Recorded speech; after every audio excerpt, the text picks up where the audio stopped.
This is Jamie Drummond for Good Food Revolution. I am here today with Wellness Riot's Jill Bucaro, who is joining us all the way from Missouri one more time. How are you today, Jill?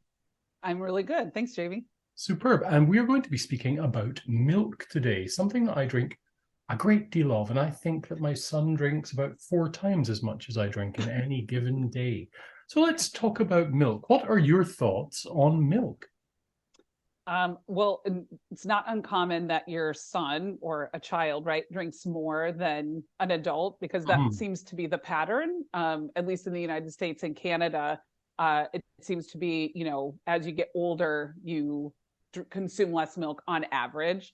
But what's so interesting is that most humans were lactose intolerant, like back, thousands and thousands of years ago. So when and why we started drinking milk, there's some debate, but it's maybe 2 to 4 thousand years ago are different estimates, and then recently it's been found that in Sudan and Kenya it might date back 6,000 years. So they're find traces on human remains like dental work or pottery or something like that. So somewhere between 2 and 6,000 years. But yeah, so at that time most humans were lactose intolerant, so they didn't have the enzyme needed to break down Right. lactose. So it's thought that it was really out of a need for additional sustenance, whether that was, based on location or climate or seasonality or whatever. Because, most people didn't feel real great when they had it, Right. but they kept, consuming it because of, the need. So I just think that's so interesting. I tell my clients all the time, I'm like, if you eat something or drink something and it doesn't make you feel good, don't eat or drink it. Your body doesn't like it. And here's like, a whole population, you know, uh, trying to get through it. So why do humans drink milk? Because I believe we're one of the only species, if not the only species, who actually consume milk after nursing. Yeah.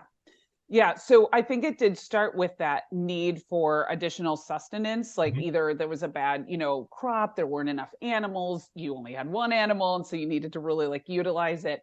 But I mean, I think in general, why people, think they drink it now is because, it's protein, it's got calcium, it's got vitamin D. Depending on what percentage you drink, there's some, fats to it. Mm. But you're right, it is, we're the only one, like elephants don't drink goat milk and giraffes Yeah. don't drink lion's milk. Like we're really the only ones that cross species to consume milk after weaning, right? So which would Maybe be maybe a they'd year. like it though if you gave them the You opportunity. don't, yeah, we Yeah. should give it a try. um but yeah, and it's one of those things too, which I so interesting about milk or like cheese. Like when I don't consume dairy, but I did. My family's in Wisconsin, lots of dairy. Yeah. Um, Yeah. but people are like, I can't give up cheese. I could never give up cheese, right? So milk, dairy products, right, including cheese, are meant for young to want, right? The idea is that your baby, right, it wants that milk because Yeah. that's how they're being fed. So it is slightly addictive, right? There is casomorphine in it, which is concentrated in cheese, but it really is like bringing you back because that was the idea of milk, right? Any mother's milk, it's like you want the child to want it because that's their sustenance. And so it's very interesting where people, think that they can't or, would never be able to give up cheese. It's like, yeah, there's something to that a little bit. Now, I've read some numbers that around 50% of the US population is lactose intolerant, and it goes up to around about 70% in other parts of the world.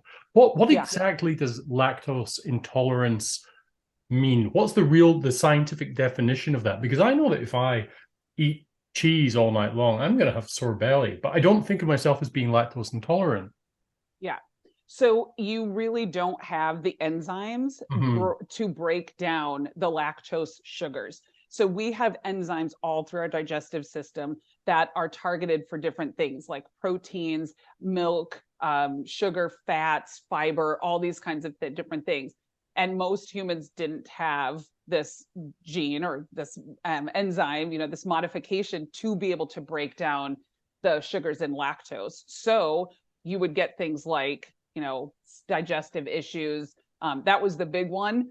But what's interesting is that they were so bad back then, because now it's like you could take some sort of medication or some sort of over the counter, right? Something to calm it down, Yes. a lactate or something like that. Well, that wasn't available thousands of years ago, and people would die. I mean, it was fatal, was the lactose intolerance, because there was nothing to help. And if your digestion, what would happen is it would turn like to very fast stools or like a diarrhea. So Yeah. you have that long enough, your body's not absorbing any nutrients, you're dehydrated. And so it would end up being fatal. So some, say that the people that died, were the ones that couldn't handle lactose. The people that, were able to kind of move on, right? Yeah, I understand. Yeah. Had that modification. So you tend to have, the next generation that has a bigger likelihood of having that modification, that gene. And what you said about different areas, that's what I understand as well. So in America, it's about 50%. Worldwide, it's about 75% of people are lactose intolerant, and higher in places like in Asia, like Korea, it's almost 100%. Like they just can't. So it has a lot to do with climate and availability. But what I thought was so interesting is that in cooler climates, so before refrigeration, in cooler climates, milk would stay for longer, right? You put it outside or something like that. So like in more of the Nordic countries or the cooler temperatures, Northern they Europe, could drink milk. In the warmer temperatures, it would ferment, and then a lot of the sugars are gone, right? So a lot of the lactose sugars are gone through the fermentation process. So people would end up eating things like yogurt or soured cream, and it just doesn't have that lactose in there. So they didn't really need to build up that lactose tolerance, because they weren't having it as much as, say, like the cooler climates where they could preserve the milk long enough to consume it. So like has something to do. That's one factor that plays into like where we are lactose intolerant and where we're more lactose tolerant across the world. I mean, if you're talking about 50% of the American populace being lactose intolerant, that's massive. Now, I have to ask you this question. How many out of that 50% are aware that they're lactose intolerant? I will tell you, I don't know how severe it is, but I would consider myself one of those people. Okay. So I had dairy growing up, forever, right? You just had milk, you had cheese, whatever. And then I got rid of it for a few months. We did decide to do that as a family. And when I added it back in, it was instant. I mean, it was noticeable. I was like, oh yeah, that doesn't work for me. But I think what, happens is that, if we're eating maybe more quick service, more fast food, more junk food, like it's hard to extract what's causing what, right? Because it could be the oil, it could be the sugar, it could be a number of things, chemicals, preservatives.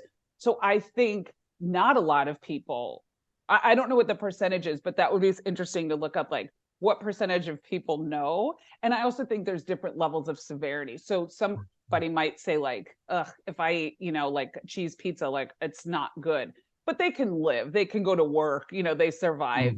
They just might have an upset stomach, where other people, I mean, it's just they're, paralyzed by like gut issues and pain. So I think it varies too. But I think it's hard for people to extract that it's dairy, especially if it's something you eat every day. Like, how are you going to know? Milk has been an important part of my diet since I was young. We used to get milk at school. It was delivered in small glass bottles, and that was taken away in the 80s by Margaret Thatcher. That's why they used to call her Margaret Thatcher Milk Snatcher, if I remember correctly. But I think giving kids that concentrated dose of calcium, protein, and 3 vitamins in those formative years is very, very important. And there are other ways to get those particular nutrients into your body, but I think that was the easiest way to do it back then. Yeah. I think it's interesting too, like here in America, the USDA recommendations are a milk with every meal. All right. Interesting. I mean, when half of your population is lactose intolerant, that's an interesting recommendation, so you kind of have to wonder, like, where does that come from? right? Is it the dairy industry? Is it really in the best interest of the population? The Harvard Healthy Plate has actually switched to recommending water, and they make no dairy recommendations. But that U.S. government still hanging tight with that dairy. Well, as is the case with many of these topics that we touch upon over the Yeah. months, the milk lobby is quite powerful in both your country and mine. It has to be said. The dairy industry, Absolutely. right? The dairy industry. Sorry, dairy Yeah. farmers of Canada are quite a force to be reckoned with, to be quite honest. Oh, no Now, doubt. I still drink a fair bit of milk, and luckily, I think maybe coming from those northern climes, being so accustomed to it, and it being such an integral part of uh, the diet there, shall we say, Mm-hmm. I don't tend to have any trouble with milk at all, which Yeah. I do. It is something I enjoy drinking a great deal. However, I do have some concerns about the environmental impact of the dairy industry. I was reading a few weeks ago that the when it comes to emissions, to make well, let's say a pint of milk, it gives off 3 times as much emissions as a plant-based alternative.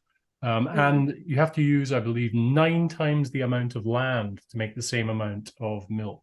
Now, saying that, it's not as if all of these other options are all pure as the driven snow. They all have their issues as well. I mean, I was reading the other day about the almond milk industry, and that the almond milk industry is huge, particularly in California where you were Mm-hmm. based. Yeah. And that industrialized agriculture to produce almond milk has been deemed to be responsible for the death of something like 5 billion bees, or could have been trillion. I can't remember. It was a lot. Yeah. I know that. Yeah. I think you're right. And we've talked, on about other subjects as far as like the style and the implementation of that, whatever the crop is, or right, whatever the industry is. So, a large scale almond farm where they're like crazy spraying pesticides, et Yes. cetera. I'm not surprised, that has, whereas like dairy can be, you know, made conventionally terribly, like, Yeah. the antibiotics, right? The growth hormone, just if you care at all about animals, I mean, the practice of taking, the calves away from the moms, like, Of course. Yeah. so there's that. But like on a small scale, like if you, had a small organic almond farm, that would be one thing. If you had a small farm where you're growing, organically fed, cattle, and it's on a small scale. So it's one of those things that's so hard. I think, like, we're like, oh, this is good. We should do it, like, to the nth degree, right? That's very American, probably very Canadian. Yeah. Like, oh, we can make a gallon of milk. We should make 100 gallons of milk, So all of those things, are going to have an impact when they're made out of alignment with, like, I think what was intended, right? By nature. Like, we're supposed to have like a cow or, a farm with, some land. And when you grow it exponentially, I just don't know how that, works out positively in a lot of ways for whatever it is. I hear you. So let's speak about the alternatives to dairy milk. And I mean, you've not been drinking milk for 15 years now. What do you drink? So now I drink oat milk. Oat milk. Um, Okay. yeah, Is that because not it's really cruel easy. to the oats? I know. I say a little prayer before I blend them up, but it's really easy. It is less water, like, and resource Yes, I believe heavy, so. like Yeah. almond milk is. And I just really like it. I don't drink milk. So like for me in coffee or granola or, like to bake and stuff like that, those Mhm. milks are totally fine. But yeah, soy was like the only game in town until maybe like what, 20 years ago. And then almond surged, and then oat milk kind of took over. There's still flax milk, hemp milk, coconut milk, cashew, pea, barley. I mean, they're making milk out of everything.